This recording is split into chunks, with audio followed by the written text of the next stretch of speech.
मेरे पास कई प्लेटफॉर्म्स पर ये शिकायत आई तो मुझे लगा कि इसके बारे में बात करना ज़रूरी है। हालांकि कुछ नई बात नहीं है, बहुत सालों से मैं देख रही हूँ, शायद अब ये एक संख्या बढ़ती जा रही है ऐसे वाले लड़कों की। ये वो लड़के हैं जिनकी पत्नियां घर छोड़कर गई हैं, ना तो केस कर रही हैं, ना वापस आ रही हैं, ना किसी प्रकार की बातचीत के लिए रेडी हैं। 1 साल हो गया, 2 साल हो गया, 3 साल हो गए। अब उनकी जो कहानी है वो वहीं फंसी हुई है कि अभी शादी करके आए थे, बस उसके बाद क्या, कुछ नहीं। अब इन लड़कों के ऊपर एक सोसाइटी का प्रेशर आता है, ठीक है, कि जाओ पत्नी को बना लाओ जाके, वो करते हैं। बहुत सारे ऐसे सिचुएशंस में लड़कों के साथ हिंसा हो जा रही है, कोई प्रोटेक्शन अवेलेबल नहीं है। बहुत सारे लड़के सुइसाइड कर ले रहे हैं, ठीक है। अब उनको कावर्ड्स लूजर्स बोल के नहीं छोड़ सकते हो। परसों नरसों ही एक पुलिस के जो है चौकी प्रभारी था जिसने सुसाइड किया। रोज़ आती हैं हिंदी अखबारों में और रीजनल अखबारों में, आपको समाचार मिल जाएंगे, ठीक है। आप ये नहीं कह सकते हो कि अरे हाँ वो हार गया एंड ऑल दैट, क्योंकि उसको पता है there is no help available, मैं कहाँ जाऊँ अभी, ठीक है। तो ये जो सिचुएशन होती है इसके बारे में कहीं कोई बातचीत नहीं हो रही है, कोई राजनीतिक दल बात नहीं कर रहा है, कहीं पर भी इस तरह का कोई भी आपको डायलॉग स्टार्ट होता हुआ नहीं दिखाई देगा। अच्छा, ऐसी परिस्थिति में फंसे हुए मुस्लिम लड़के के पास एक ऑप्शन होता है कि वो जाकर दोबारा से शादी कर ले, और मैंने बहुत सारे लड़कों को देखा है कि वो दोबारा शादी कर लेते हैं। यहाँ पर जो हिंदू लड़का है वो फंसा हुआ है, ठीक है। वो सेक्शन 9 फाइल कर दो, डिवोर्स फाइल कर दो, ये सब लोग उसको बताएंगे, लेकिन वहाँ से HMA 24 फाइल होता है, DV फाइल होता है, और उसके बाद जो है 498 है तो खैर है ही, वो तो नमक की तरह है सब्जियों में कि पढ़ना ही है उसको, तो ठीक है। और फिर उसके बाद जो जितने भी श्रद्धा हो लड़की की तरफ की उतने केसेस फाइल होते हैं। तो ये लड़के को बहुत अच्छी तरह से पता है कि ये सारे केसेस आएंगे, तो वो ये केसेस भी करने में डर रहा है। कुछ लोगों ने कर दिया है तो वो स्टार्ट हो गया है वहाँ से पूरा प्रोसेस, और वो अब केस खेल रहा है बेसिकली। और ये केस कितने दिन चलेंगे ये भी किसी को पता नहीं है। हमारा लॉ प्रोसेस बहुत अच्छी तरह से पता है आप लोगों को कि कितने कितने दिनों तक केसेस लटके रहते हैं।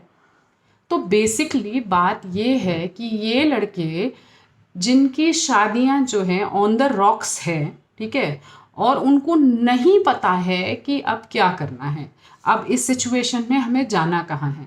अच्छा, यूनिफॉर्म सिविल कोड इन लड़कों के बारे में बात ही नहीं कर रहा है। आप समझ ही नहीं रहे हैं कि सिचुएशन क्या है, आप जान ही नहीं रहे हैं कि ये एक प्रॉब्लम है। जिनके साथ ये हो रहा है उनमें से मुझे लगता है आधे तो फिर भी बात कर रहे हैं, आधे बिल्कुल चुप बैठे हुए हैं।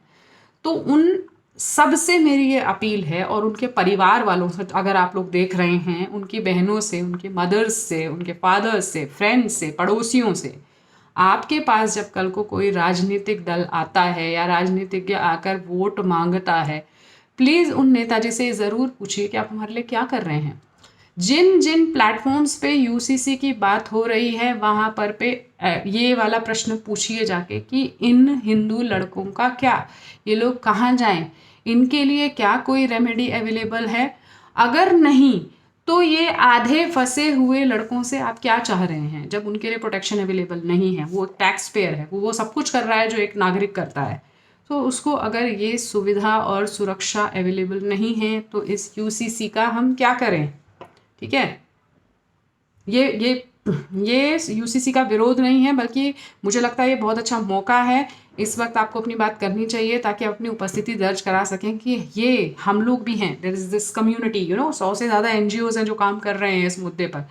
मतलब प्रॉब्लम तो है, मगर इन प्रॉब्लम का कहीं से भी दूर दूर तक कोई सॉल्यूशन नज़र नहीं आ रहा। और मैं लड़के लड़के लड़के क्यों कह रही हूँ, लड़कों की एक पूरी फैमिली है जो इसके साथ बंधी हुई है, क्योंकि उत्तर तो उनकी बहनों को भी देना पड़ रहा है, भाभीियों को भी देना पड़ रहा है, माओं को और पिताओं को भी सोसाइटी में देना पड़ रहा है। वो सब लोग थोड़ी ना हीरो हीरोइन या राजनेता हैं जो आकर बात करते हैं, वो आम जिंदगी जीते हैं। उन पर सड़क पर चलते हुए सोसाइटी सब जगह जवाब देना पड़ता है कि अरे भाई क्या हो गया था, अरे फिर अब क्या करेगा आपका लड़का, उनको पता ही नहीं है कि कहाँ जाना है।